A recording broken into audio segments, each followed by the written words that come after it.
Bonjour à tous, donc me revoici pour une correction d'exercice que certains ont peut-être déjà eu, mais apparemment pas tous, j'ai eu quelques retours.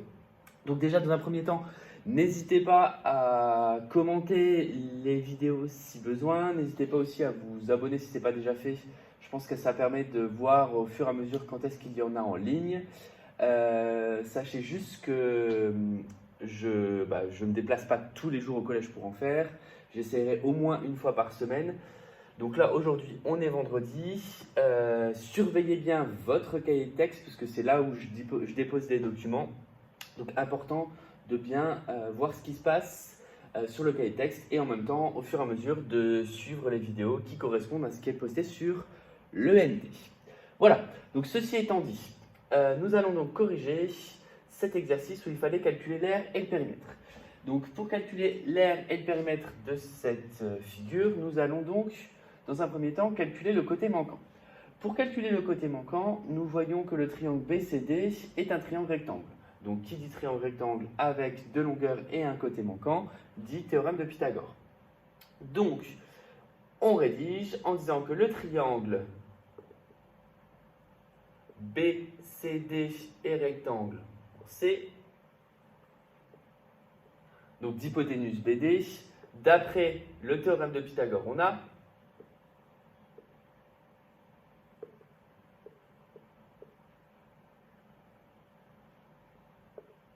BD au carré qui est égal à BC au carré plus CD au carré, ce qui signifie que BD au carré est égal à 8 au carré plus 6 au carré, donc BD au carré est égal à 64 plus 36, ce qui signifie que BD au carré est égal à 100.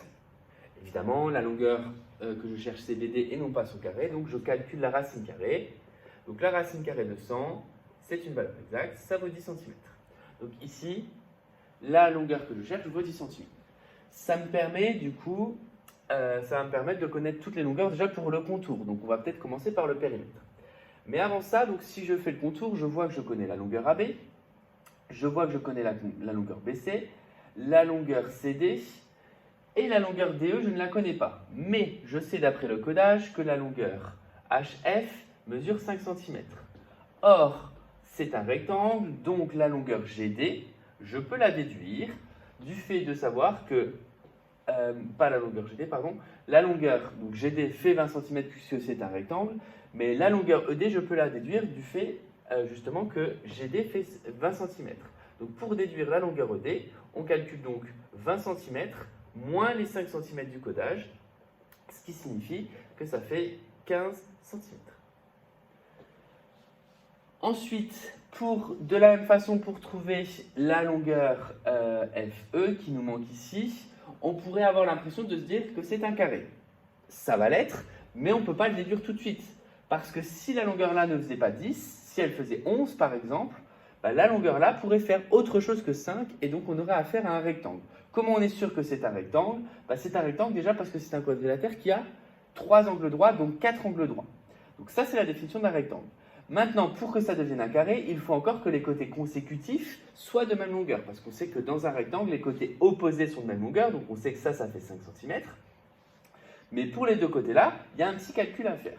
Comment faire ce calcul? Je sais que la longueur totale fait 10, donc la longueur HG, qui est égale à la longueur FE, donc FE va être égale à 10 cm moins 5 cm, ce qui revient à dire 5 cm. Et là, je sais maintenant que je peux rajouter le codage partout, 5 cm. J'ai donc un quadrilatère qui a 4 angles droits et 4 côtés de même mesure, c'est donc un carré.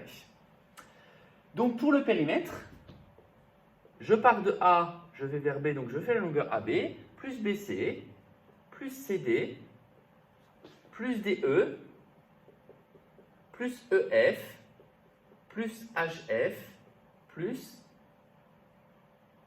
HA. Au final, ça me donne 20 cm plus 8 cm, plus 6 cm, plus 15 cm. Et là, je vais avoir plusieurs fois 5 cm. 5 cm 3 fois, donc au lieu de marquer 5 cm 3 fois, je vais marquer 3 fois 5 cm. Ce qui va me donner donc, au final, 15 cm ici plus 15 cm ici, ça fait 30. 30 plus 20, ça fait 50. 50 plus 14, ça fait 64 cm pour le périmètre. En ce qui concerne l'aire de la figure jaune, donc pour la calculer, il suffit de soustraire l'aire totale du rectangle aux aires donc, blanches, c'est-à-dire l'aire du carré et l'aire du triangle rectangle. Donc je vais décomposer ça en disant que mon aire totale, c'est l'aire de ABDG, donc du rectangle ABDG, moins l'aire du carré HFEG, plus l'aire du triangle BCD.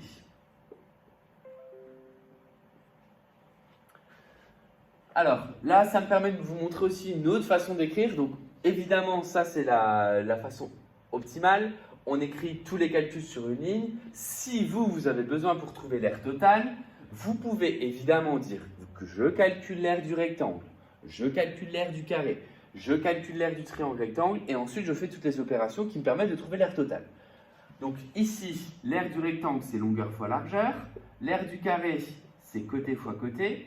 Et l'aire du triangle rectangle, c'est longueur fois largeur divisé par 2. Évidemment, les longueurs et les largeurs dans le rectangle et dans le triangle rectangle ne sont pas les mêmes.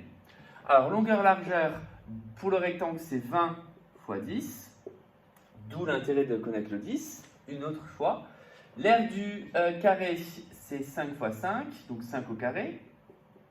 Et l'aire du triangle rectangle, je rappelle que l'aire du triangle rectangle, c'est longueur fois largeur divisé par 2. La longueur et la largeur, ce sont les côtés adjacents de l'angle droit. Donc je ne prends pas l'hypoténuse. Donc c'est bien 6 fois 8 divisé par 2. Ce qui me donne donc 200 moins, entre parenthèses, 25, 6 fois 8, 48, plus divisé par 2, ça fait 24. Ce qui donne donc 200 moins 25 plus 24, donc 200 moins 49.